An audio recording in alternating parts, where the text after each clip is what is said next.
Hello, నేను మీ CS రావు. తిరుమల దర్శనం అని అంటే అదొక భాగ్యం కింద భావిస్తుంటారు హిందువులు.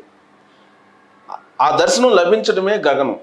వెంకటేశ్వర స్వామి యొక్క పర్మిషన్ లేకుండా తిరుమల కొండకి వెళ్ళలేము, ఎక్కలేము అనేది ఒక నమ్మకం హిందువులకి. మరి తిరుమల వెంకటేశ్వర స్వామి దూరం చేస్తున్నారా భక్తులకి నిజంగా? లేదా తిరుమల తిరుపతి దేవస్థానానికి సంబంధించినటువంటి వాళ్ళు భక్తులను దూరం చేస్తున్నారా అని అంటే, తిరుమల వెంకటేశ్వర స్వామి కరుణించినప్పటికీ తిరుమల తిరుపతి దేవస్థానానికి సంబంధించిన బోర్డు నిర్వాహకం లేదంటే అక్కడ ఉండేటువంటి టెక్నాలజీని నిర్వహించేటువంటి వాళ్ళ నిర్వహణ కారణంగా భక్తులు దూరం అయిపోతున్నారు వెంకటేశ్వర స్వామికి.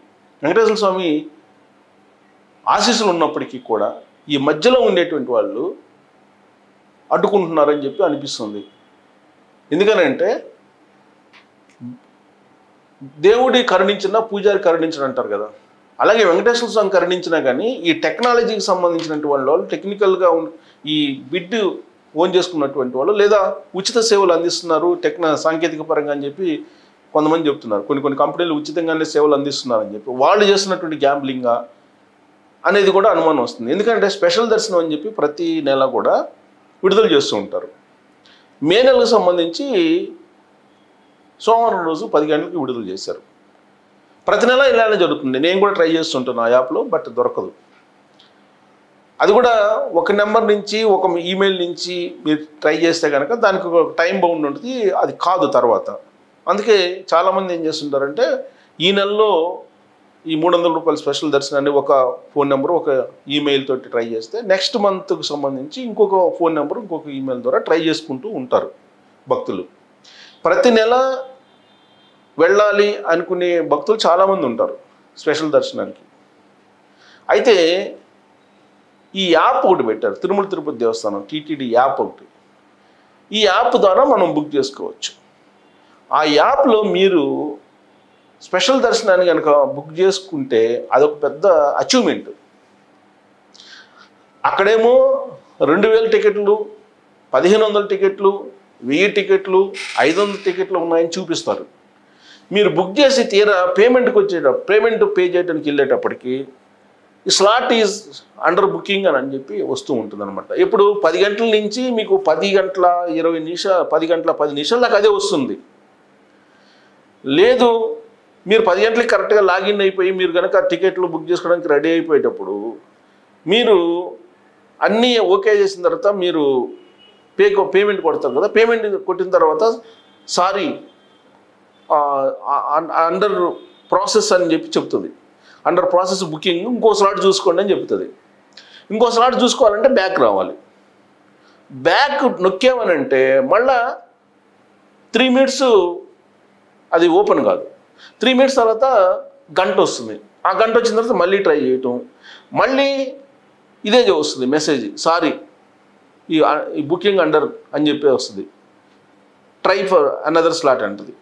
మళ్ళీ బ్యాక్ వచ్చామనుకో మళ్ళీ 3 నిమిషాలు, ఈలోపు 10 నిమిషాలు అయిపోద్ది, ఈలోపు బుకింగ్ అయిపోతుంది. మరి ఎవరు బుక్ చేసుకుంటున్నారు ఇవి? వాస్తవంగా నేను సోమవారం రోజు నాతో పాటు ఇంకిద్దరు ముగ్గురు ట్రై చేసాం. ఏ ఒక్కరికి ఆ స్పెషల్ దర్శనం దొరకల. ముగ్గురికి సేమ్ ఇదే ప్రాబ్లం, టెక్నికల్ ప్రాబ్లం. ఏంటి టెక్నికల్ ప్రాబ్లం మీన్స్ అది ప్రాసెస్లో ఉంది అని అంటాడు. ఇక్కడేమో టికెట్లు 500 ఉంటాయి, ప్రతి స్లాట్లో 500, 800, 1000 అలా చూపించారు. కానీ తీరా బుకింగ్కి వెళ్ళేటప్పటికి పేమెంట్కి వెళ్ళేటప్పటికి ఇది అండర్ ప్రాసెస్లో ఉంది అని అంటాడు. Under process try another slot అంటాడు. అనదర్ స్లాట్కి వెళ్ళాలంటే మనం వెనక్కి రావాలి. వెనక్కి వచ్చామంటే మళ్ళీ 3 నిమిషాలు క్లోజ్ అయిపోద్ది యాప్, మళ్ళీ 3 నిమిషాలు వెయిట్ చేయాలి. ఇలా ఎంత గ్యాంబ్లింగ్ చేస్తానంటే యాప్లో నేను చూపిస్తాను. యాప్ తిరుమల తిరుపతి దేవస్థానం యాప్ ఇదిగోండి, ఇది తిరుమల తిరుపతి దేవస్థానం యాప్. ఈ యాప్లో మనం హోమ్ బటన్ నొక్కితే ఇవి వస్తాయి. దీంట్లో అన్ని రకాలు ఉంటాయి. ఇది క్లోజప్లో చూడొచ్చు మీరు. ఈ యాప్లో అన్ని రకాలు ఉంటాయి. Special Tirumala and Tirupati accommodation, Srinivasa దేవి గృహ విష హోమము, టీటీడీ లోకల్ టెంపుల్ సేవ, ఇవన్నీ ఉంటాయి. డ్రై ఫ్లవర్ ఇవన్నీ అమ్మేవి కూడా ఉంటాయి. ఎక్కువగా మనం ఇక్కడ చూస్తే కనుక ఇక్కడ చూడండి మీరు, ఇక్కడ చూస్తే ఆర్జిత సేవలు శ్రీనివాస దివ్య నిగ్రహ హోమము, అకామిడేషను, స్పెషల్ ఎంట్రీ దర్శనం. దీనికి ఎక్కువ డిమాండ్ ఉంటుంది, ప్రతి నెల వస్తుంది స్పెషల్ ఎంట్రీ దర్శనం. ఈ స్పెషల్ ఎంట్రీ దర్శనాన్ని కనుక మనం బుక్ ఇలా నొక్కితే ఇది వస్తుంది, ఇలా వస్తుందండి. ఇలా వచ్చినప్పుడు ఇది మార్చి 2025 ఇది Darshan slots refresh. Special entry దర్శనం అవైలబుల్ ఎప్పటికి?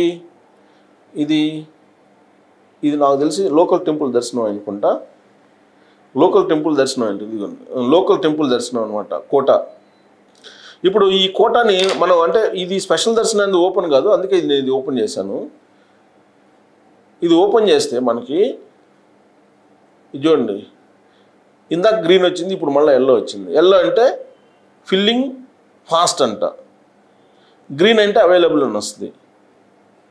సో ఇక్కడ మనం నొక్కామనుకోండి, సపోజ్ స్లాట్ ఇక్కడ వస్తుంది, ఇదిగోండి 31 కళ్యాణోత్సవం 31 అని ఉంది.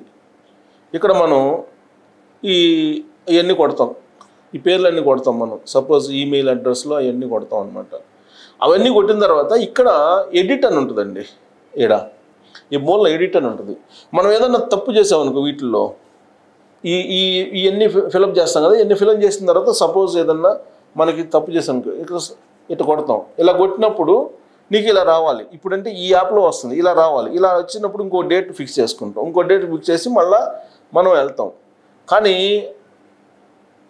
ఇక్కడ 27 ఉంది, ఇక్కడ ఇది కొట్టాం అనుకోండి, ఇక్కడ ఇలా కొట్టంటే ఇది వస్తుంది, ఇది ఫిలప్ చేస్తాం. ఫిలప్ చేసిన తర్వాత మళ్ళీ ఇక్కడ వస్తుంది. ఇలా కొట్టంగానే మళ్ళీ ఇక్కడ ఇది కొట్టంగానే మనకి స్పెషల్ దర్శనాలకు అయితే ఇమీడియట్గా మళ్ళీ నీకు యాప్లోకి వెళ్ళిపోతుంది. కంప్లీట్గా యాప్ ఇక్కడ కొడితే మళ్ళీ అంటే అక్కడనే సెట్ చేసుకుని ఉన్నదనమాట. సో అంటే వీళ్ళంత వరకు బుక్ కాకుండా వాళ్ళు గ్యాంబ్లింగ్ చేస్తున్నారు. ఏం గ్యాంబ్లింగ్ చేస్తున్నారు అనేది ఎవరికి అర్థం కావట్లేదు. బట్ టికెట్స్ మాత్రం ఎవరికి బుక్ కావట్లేదు, ఎవరికి అమ్ముకుంటున్నారు వీళ్ళు. ఇక్కడ ప్రధానంగా ఆర్జిత చేసే స్పెషల్ ఎంట్రీ దర్శనం, అమ్మవారి టెంపుల్ ఇది. స్పెషల్ ఎంట్రీ దర్శనం ఇదిగోండి, ఇది మొత్తం ఫుల్ అప్. ఇది యాక్చువల్ స్లాట్లు ఇవన్నీ కూడా ఈ మార్చి లేవు, మీకు ఎక్కడ ఉండవు అనమాట. తిరుమల తిరుపతి దేవస్థానం అసలు స్లాట్లలో మీకు ఎక్కడ యాప్లో ఎక్కడ దొరకవు అనమాట. మీకు ఎప్పుడు ఇదే వస్తుంది. సో పోనీ ఈ యాప్లో బుక్ చేసుకుందాం అంటే ఎంత గ్యాంబ్లింగ్ జరుగుతుందో అసలు. ఆ టెక్నికల్గా ఉండేటువంటి టెక్నికల్గా మేము ఉచితంగా ఇస్తామని చెప్పి ఎవరో కంపెనీ ఉచితంగా తీసుకుందని చెప్పి చెబుతున్నారు, రిలయన్స్ వాళ్ళకి సంబంధించినటువంటి వాళ్ళు. మరి వాళ్ళు గ్యాంబ్లింగ్ చేస్తున్నారా? వాళ్ళు మీకు సైబర్ సెక్యూరిటీ సంబంధించి వాళ్ళు ఏమన్నా ఒకవేళ దాన్ని హ్యాక్ చేస్తున్నారా వేరే వాళ్ళు, ప్రైవేట్ వాళ్ళు? మరి ఎందుకు ఇంతమంది ట్రై చేస్తుంటే బుక్ కావట్లేదు? స్పెషల్ దర్శనాలు 300 రూపాయల దర్శనాలు ఎందుకు దర్శనాలు బుక్ కావట్లేదు? ఖచ్చితంగా దీని వెనక గ్యాంబ్లింగ్ ఉందని చెప్పి చాలామంది భక్తులు భావిస్తున్నారు. ప్రధానంగా మీరు యాప్ ఆపరేట్ చేసేటప్పుడు మీరు అన్ని డీటెయిల్స్ ఫిలప్ చేసిన తర్వాత తీరా పేమెంట్కి వెళ్ళేటప్పుడు వాళ్ళు గ్యాంబ్లింగ్ చేస్తారు. పేమెంట్కి వెళ్ళేటప్పుడు sorry the slot under booking so much అని చెప్పి మళ్ళీ ఇంకొక టైం బుక్ చేసుకుని స్లాట్ అని చెప్తే మళ్ళీ బ్యాక్ వచ్చినప్పుడు ఆటోమేటిక్గా బ్యాక్లో చూపించాలి, కానీ అది వైండ్ అప్ అయిపోతుంది. నీకు అది ఓపెన్ క్లోజ్ అయిపోయి మళ్ళీ 3 మినిట్స్ మళ్ళీ గంట వచ్చిన తర్వాత 3 మినిట్స్ వెయిట్ చేయాల్సి వస్తుంది. ఇది ఎందుకు జరుగుతుంది? టెక్నికల్గా ఈ ఇష్యూని మీరు డిజాల్వ్ చేయకపోతే భక్తుల్ని చీటింగ్ చేసినట్టే కదా, భక్తులను మోసం చేసినట్టే కదా. తిరుమల తిరుపతి దేవస్థానానికి సంబంధించి ఎవరు మోసం చేసినా కానీ దానికి ఖచ్చితంగా ఫలితాన్ని అనుభవించాల్సి వస్తుందని చెప్పేసి ఆధ్యాత్మికవేత్తలు, పండితులు వీళ్ళు చెప్తున్నటువంటి మాట. కనీసం ఇప్పటికన్నా మీరు కనుక మారకపోతే ఖచ్చితంగా శ్రీవారు శిక్షిస్తారు. ఎందుకంటే తన భక్తుల్ని తన దగ్గరికి రాకుండా అడ్డుకొని ఎవరైతే ప్రయత్నం చేస్తున్నారో అడ్డుకునే ప్రయత్నం వాళ్ళకి ఖచ్చితంగా తగినటువంటి శిక్ష అయితే వెంకటేశ్వర స్వామి వేస్తారు, ఇకుండా అయితే ఉండరు. ఇది వెంకటేశ్వర స్వామిని నమ్మేటువంటి ప్రతి వాళ్ళు ఇదే భావంతో ఉంటుంటారు. మరి కనీసం ఇప్పటికైనా ఆ యాప్లో దొంగలు జొరబడకుండా, ఆ యాప్లో చీటింగ్ జరగకుండా, ఆ యాప్లో సాంకేతికతను కూడా సొంతంగా డబ్బులు సంపాదించుకోవడానికి ఉపయోగించుకోకుండా చేయాల్సినటువంటి బాధ్యత తిరుమల తిరుపతి దేవస్థానం బోర్డు మీద ఉంది. అది పరిశీలించాలి, ఆడ ఈవోలు పరిశీలించాలి. ప్రధానంగా అడ్మినిస్ట్రేషన్ వ్యవహారం ఇదంతా కూడా ఈవోలు చూసుకోవాలి. ఈవోలు చూడకపోతే కనీసం బోర్డు వాళ్ళకి తెలియజెప్పాలి. ఇది జరగనందువల్ల గ్యాంబ్లింగ్ జరుగుతుంది. యాక్చువల్గా వైఎస్ఆర్ కాంగ్రెస్ పార్టీ అధికారంలో ఉన్నప్పుడు టికెట్స్ అమ్ముకునేవాళ్ళు బహిరంగంగా. సరే ఇప్పుడు కూడా జరుగుతుందని అంటున్నారు, బట్ యాప్లోనే గ్యాంబ్లింగ్ జరుగుతుంది. ఇప్పుడు యాప్లోనే గ్యాంబ్లింగ్ జరుగుతుంది సాంకేతికతలో. మరి ఆ సాంకేతికతని అందుబాటులో తీసుకొస్తున్న సామాన్యులకు అని చెప్తున్నటువంటి వాళ్ళు ఓవరాల్గా యాప్నే ఎవరో కొంతమందికి తాకట్టు పెట్టినట్టు కనిపిస్తుంది దాన్ని ఆపరేట్ చేస్తుంటే. మరి దీన్ని కనుక పరిశీలించకపోతే భక్తుల నుంచి వ్యతిరేకత వచ్చే అవకాశం ఉంది. శ్రీవారు ఒకసారి ఆగ్రహిస్తే కనుక దాని బాధ్యులు ఎవరైతే ఉన్నారో వాళ్ళు ఇక ఏమవుతారో కూడా తెలియనటువంటి సిచ్యువేషన్. ఇది నేను చెప్పడం కాదు, ఆధ్యాత్మికతలు చెప్తుంటారు. చంద్రబాబు గారు కూడా అనేక సందర్భాల్లో చెప్పారు, శ్రీవారి పట్ల ఎవరు కరెక్ట్గా లేకపోయినా వాళ్ళకి శిక్ష తప్పరు, ఖచ్చితంగా శిక్ష వేస్తారు శ్రీవారిని. మరి దాన్ని యాప్ని సాంకేతికతని దొంగిలించకుండా చూసుకొని సామాన్య భక్తులకి అందుబాటులో ఉండేలాగా ఆ యాప్ని నిష్పక్షపాతంగా నిర్వహించాలని చెప్పి మనం కోరుకుందాం. సో మీరు కూడా మీకున్నటువంటి అనుభవాలు ఆ యాప్ ద్వారా, టీటీడీ యాప్ ద్వారా మీరు కూడా షేర్ చేయొచ్చు. Thank you very much.